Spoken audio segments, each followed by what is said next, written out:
दोस्तों, आपने कभी ये सोचा कि इंडियन नेवी का कोई जहाज रसिया के बर्फीले आर्टिक पर ऑयल भर रहा हो, या रसिया का कोई फाइटर जेट चेन्नई जैसे एयरपोर्ट पर रिपेयर हो रहा हो? सुनने में थोड़ा ऑड लग रहा हो, लेकिन 2025 में ये दोनों कंट्री के बीच में एक डील फाइनल हुई जिसका नाम है रिलॉस डील। आज की इस वीडियो में हम इसी टॉपिक को डिकोड करेंगे और जानेंगे क्या सच में इंडियन आर्मी और रशियन आर्मी एक दूसरे का हिस्सा बनने जा रही है।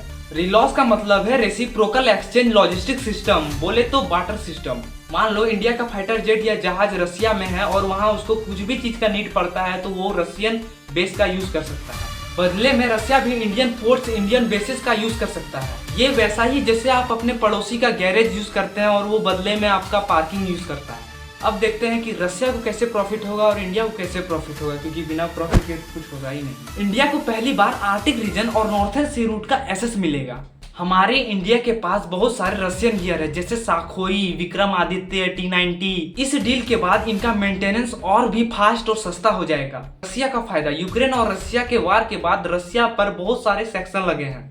इंडियन पोर्ट्स का एक्सेस मिलने पर रसिया अपने ट्रेड को बूस्ट कर सकता है और इंडियन ओशियन में अपनी पकड़ मजबूत बना सकता है। अब सबसे बड़ा सवाल, क्या इंडियन सोल्जर यूक्रेन जाएंगे या रशियन आर्मी LAC में चाइना से लड़ेंगे? जवाब है बिल्कुल नहीं। ये कोई म्यूचुअल डिफेंस पैक्ट नहीं है जैसे नाटो होता है। इंडिया ने साफ कर दिया है कि हम अपनी ऑटोनॉमी बरकरार रखेंगे, हम किसी की तरफ से जंग नहीं लड़ेंगे। अमेरिका थोड़ा परेशान है क्योंकि इंडिया ने उसके साथ भी कुछ ऐसा ही डील किया था लेमना। इंडिया ने ये दिखा दिया कि वो किसी के साइड नहीं है। ये बात चाइना के लिए थोड़ी टेंशन वाली, क्योंकि इंडियन ओशियन में रसिया और इंडिया की दोस्ती उनके स्ट्रिंग ऑफ पैलेस को टक्कर देगी।